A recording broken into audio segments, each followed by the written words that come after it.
Alright everyone, it's Tuesday. My name is Anthony. This is my shop, this is my channel.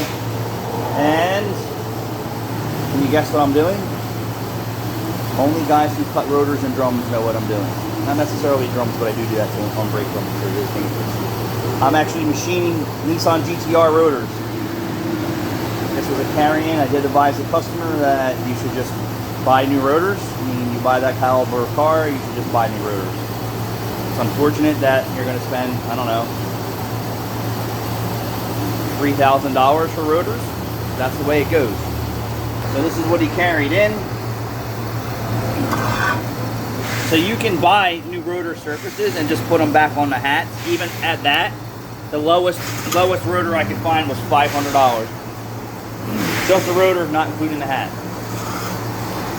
I do not advise machining cross-drilled, slotted, or two-piece rotors, but the customer said, hey, do the best you can, and if it's not going to come out okay, let me know. This is very time-consuming to do it this way.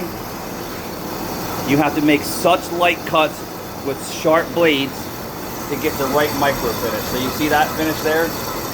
That was a heavier cut on the same speed. This is a new blade, same speed. So you can see how the vibrations just dull the tip really fast.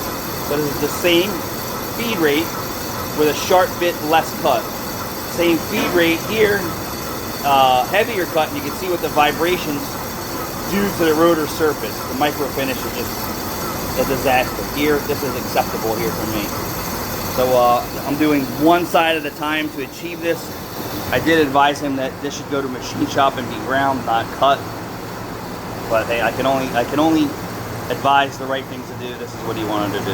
Is it still cheaper than $3,000 in rotors? Yeah, but this is very time consuming. You have to do this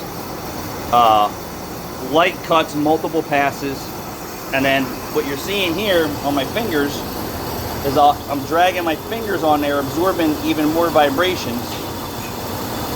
And if you don't wash machine surfaces, right, this is what you get.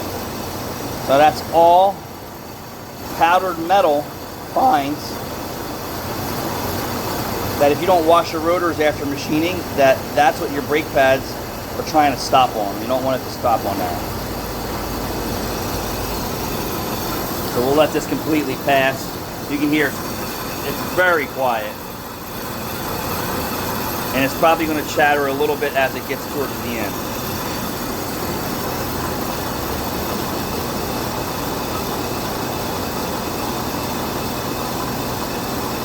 This machine really does a really good job.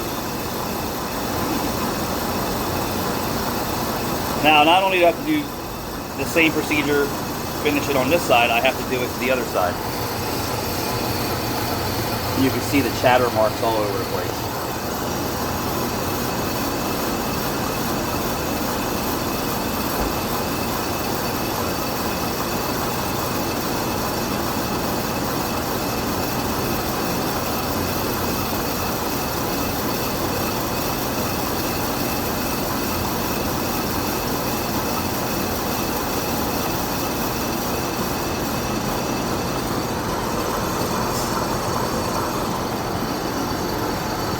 So then I'll use a cookie pad, and then we're going to knock down some of that micro finish,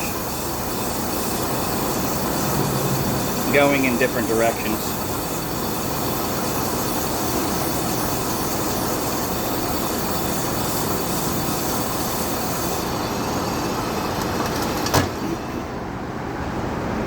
So look at that. So now let me show you the other side. And I can actually go heavier with the Scotch spray pad, but that's actually pretty acceptable. It's not by any means, but you can see the grain differences and the record player effect.